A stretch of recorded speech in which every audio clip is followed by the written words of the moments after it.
After passing the Atlas mountain range, I went through the remote and sandy off-roads of the Sahara desert, but despite the high temperatures 51 degrees and a puncture in my rear wheel, so I've changed both the tire and the inner tube. I still managed to reach the Mauritanian border.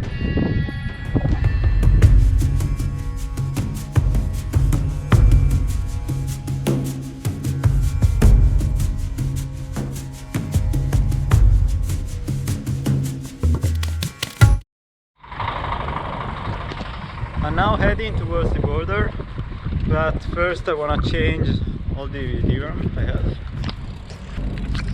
Police officer, I don't want to record them. I thought that crossing the border was going to be quite fast, but the police corruption gave me some problems. I didn't want to support corruption by paying an illegal visa intermediary called Fixer, who shares the money with the officers, so I end up waiting 2 hours before being welcomed into the office and getting my visa. So I finally made it across the border. It took me 2 hours because I didn't want to pay a fixer. I didn't want to pay a fixer to get everything done quickly. So they made me wait. But at the end I'm out of there and I can cycle. My first impression felt like getting to a post-apocalyptic ghost town. I have seen many villages, but very few people were around, maybe because of the heat. It was shocking to find out that the Mauritanian sand is different from the Moroccan one. Here it was way thinner and could pass through my clothes fabrics and get inside my nose, eyes and ears, despite all being well covered. I'm literally trying to run away from that sandstorm.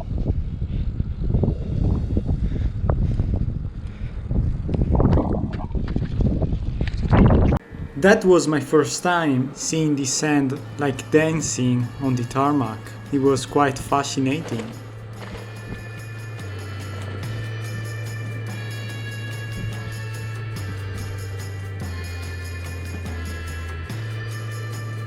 Camels are still vital to people for surviving here.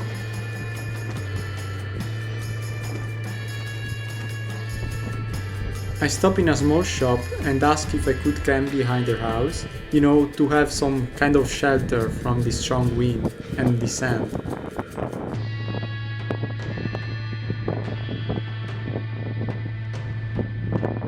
So this is Chami. It's famous for his gold mines, and I went to the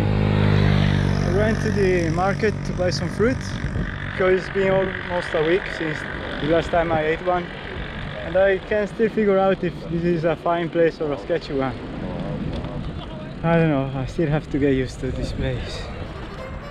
In the center I found a small shop that sold bananas and bought some of them. Personally, I've noticed, personally speaking, that people here were more like individualistic in general and less open to talk out of curiosity.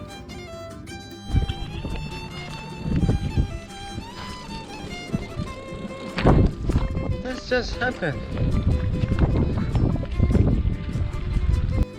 Then I stopped in a local shop to buy some fresh drinks when I got invited to try local camel milk. I never drank it before, so I was quite curious. Lebanon Shni, no? Yeah, let them see. Take. Drink. Ooh, it's a lot. You want a little? Yeah. Too much for me. No, it's about too much. It's too much. Too much. But Africa drink too much. The people of Africa drink too much.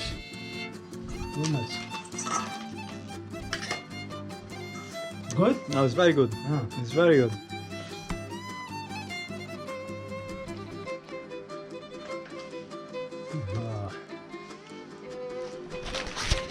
This milk a camel. Milk Camel. camel. Oh. They invited me to stay more, but I refused because I want to get to the ocean today. 100 and little more kilometers.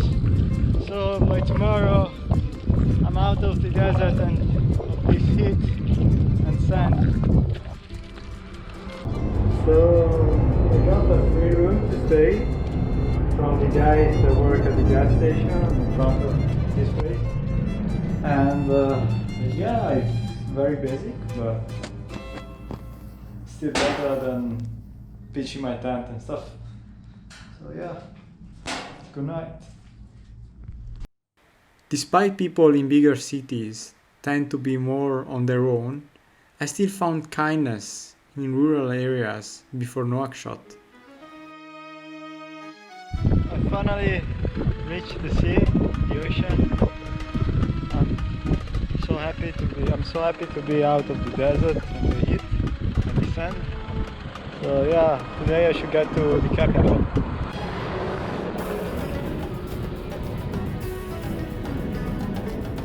Mine workers are mainly from Mali. I heard that they earn about $1,500 per month, but if they find gold, otherwise maybe not.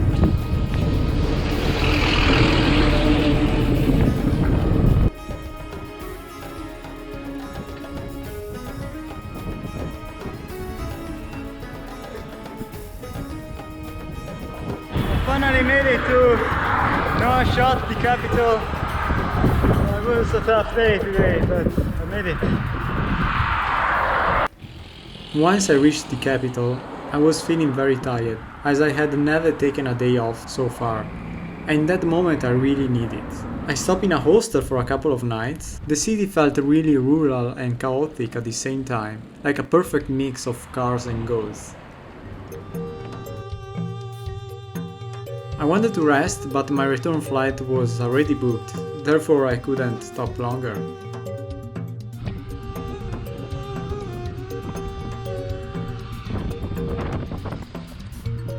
I think I took the wrong road and ended up somewhere else instead.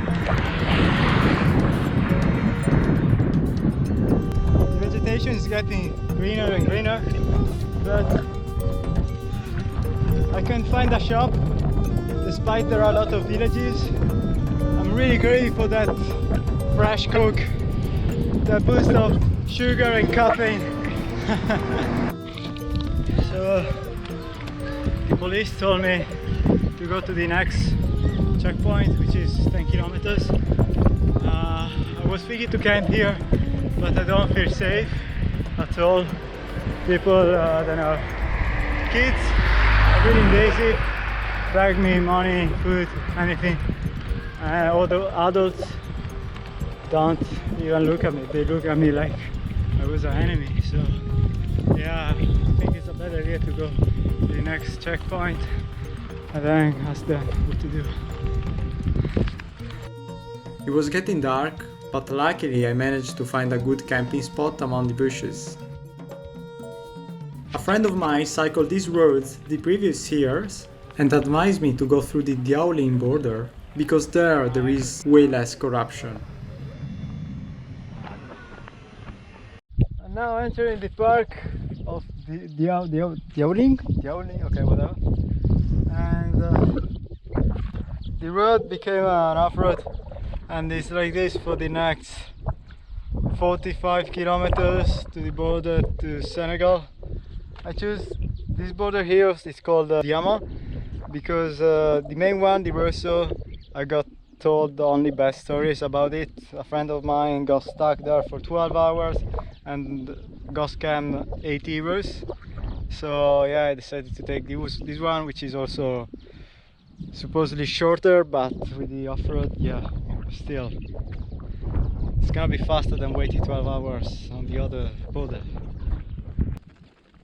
The road was painful, like a true punch in the stomach, guys. Sandy, bumpy, mosquitoes everywhere, but I got the chance to see animals that I've never seen before, and I was actually quite surprised of it, because I've only seen them in cartoons when I was a kid. So after all, it still was a good experience.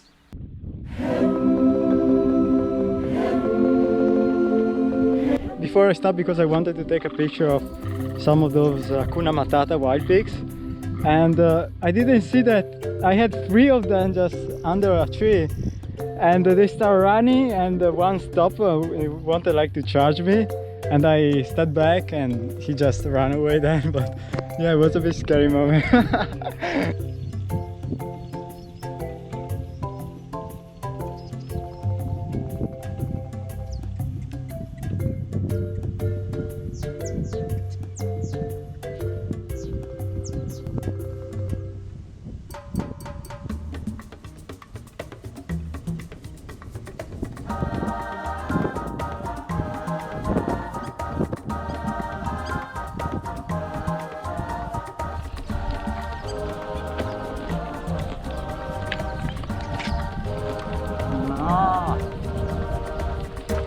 Okay, that's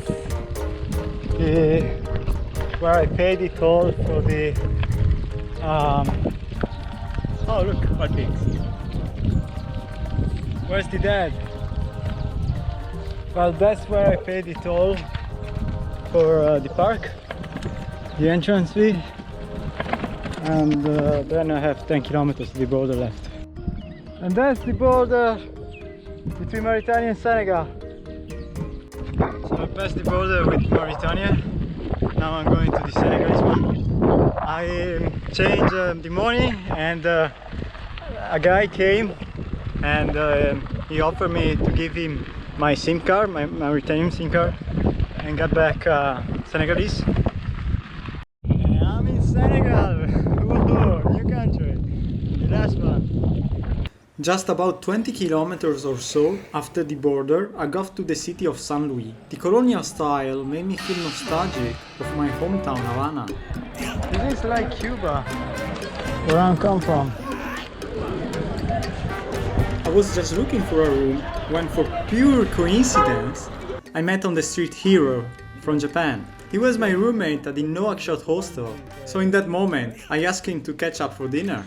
This is Hiro, and he was my roommate in Nouakchott, and I met him accidentally here on the street, and now we're eating together. C'est bon, c'est bon. Merci, monsieur. So the next day I packed up my things and left the city. So basically I wanted to buy 6 bananas, and then the seller gave me 2 more, and when I bought everything, he came back with another extra banana, so I'm full of bananas now. I feel like a monkey. So now I'm living in St. Louis. I really feel humidity. The forecast says it's gonna rain later on. I hope not, but it will, for sure.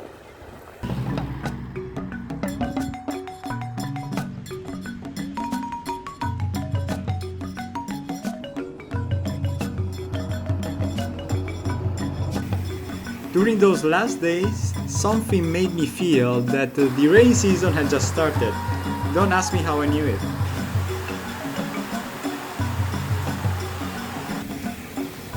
Well, it rains again because the rain season has just started. So yeah, quite often I stop and wait for the rain to reduce or stop completely. It's pretty annoying though. But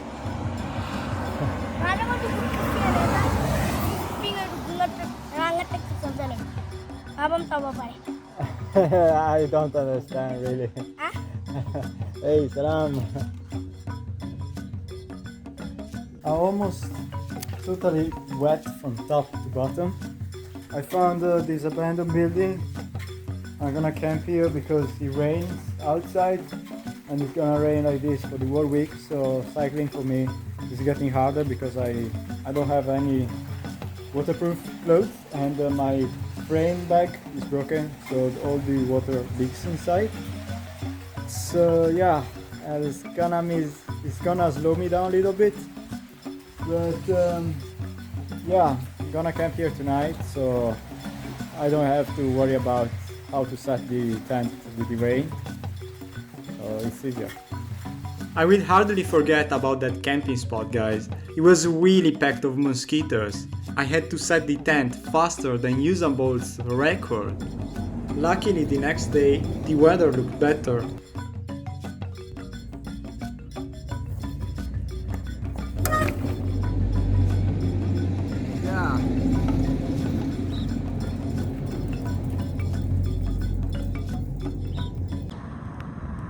Yeah, guys, those baobab trees were truly impressive. I mean, you can literally carve a house inside them. I'm in Thiès, and I'm about 40 kilometers from Dakar, but I'm gonna get there tomorrow. I'm gonna take it easy today and go to see the Rose Lake.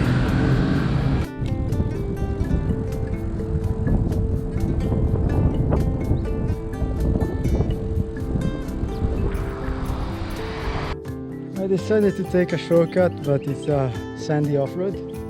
It's just for 5 kilometers, so it's fine.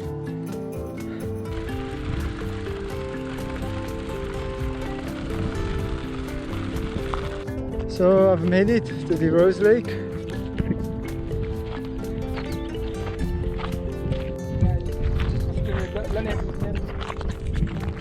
Il pleut beaucoup, mais aussi il y a des cités inondées. On a débordé cette eau-là, ça rentre dans le lac. Ah, Cette eau-là, c'est à mélanger la couleur. ok, cool. Même l'activité, après les gens, ils ne peuvent plus ramasser le sel parce qu'il y a beaucoup d'eau, c'est trop profond. Avant c'est 1,50 m, mais avec la pluie et les inondations, 3 mètres de profondeur. Et après, on ne peut pas travailler 2 mois. Après, les autorités installaient là-bas des machines à côté pour retirer l'eau, de les ramener à la mer. C'est ça qui a fait que le niveau de l'eau commence à rétrécir. Wow, the water is really warm though. There's foam also. What the hell is this? So that's where I'm camping tonight. It's a like sort of hotel camping.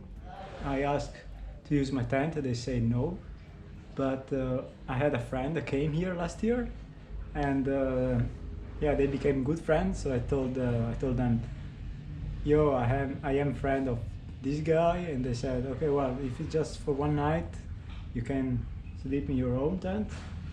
So yeah, I made it somehow. Still a bit expensive, but whatever, just for one night, so it's fine.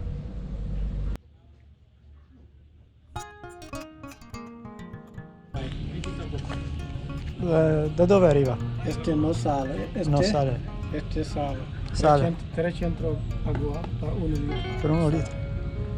Wow, galleggia, sì. Queste sono la sale e la argilla. Ah, argilla. Lo fai tu il sale? Este sale. La sale è buono per le pedre, este argilla per le gommas. Come fai il sale? Come haces il sale? Sono aquí. Tu? ¿Eh? Tu sale? Sì. Acqua, sole? No, dentro. Dentro? Dentro prendi la sale. Sì. Sì. Ah, dentro, sotto? Dentro, Dentro acqua? dentro acqua sono di sale. Sotto? Sotto. Ah, That day I just cycled the last 15 kilometers to Dakar.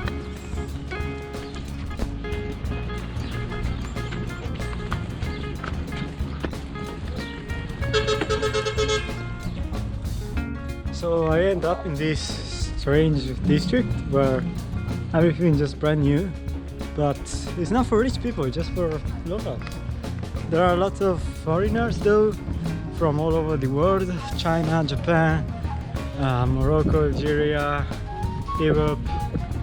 I haven't met any from Latin America, but probably there is. Yeah, a lot of business people too, yeah. So yeah, I've just spent my entire day basically here, chilling, sleeping around. Now I'm gonna camp somewhere here, I don't know. I took a look before and looks pretty okay, pretty quiet, so yeah. I was on the extreme outskirts of the capital. I stopped in that district because, I don't know, I just really liked the vibe it had, as it looked quite safe and very chill. It was brand new, and it had also many convenience stores. So now I'm on my way to Dakar. I got about 50 kilometers left. It's my last day basically. And yeah,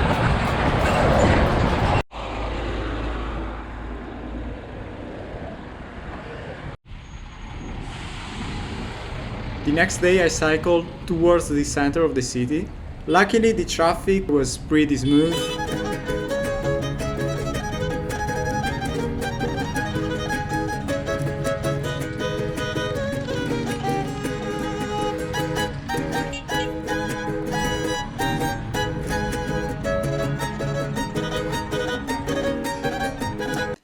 I stopped for the first night in a hostel that was also a sailing club, so many foreigners who have their personal vessels spend their time there.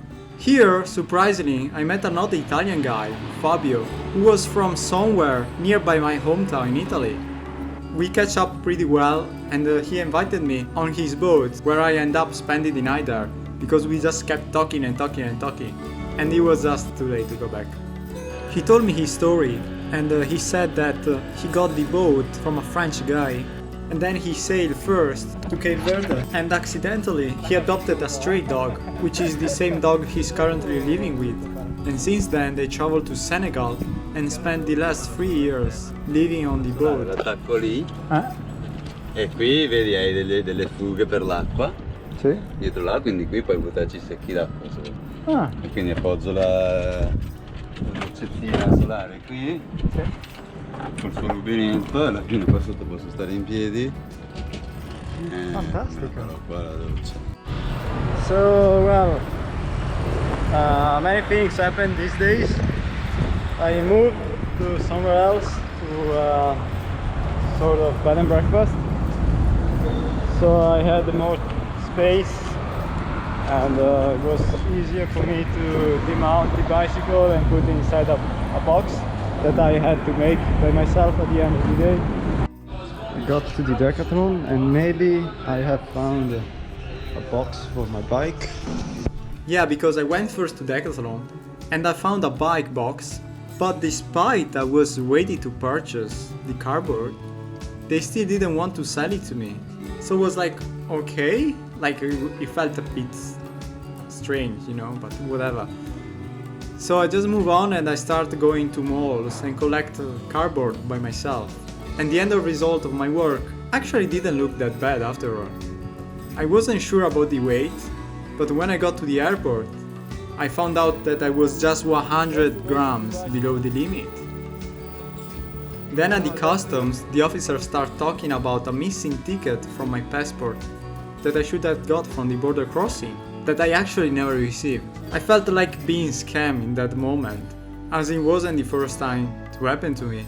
But my flight was soon departing, so I had no choice but to give up. So basically I was missing a ticket, I don't know what that is, that I didn't get at the border.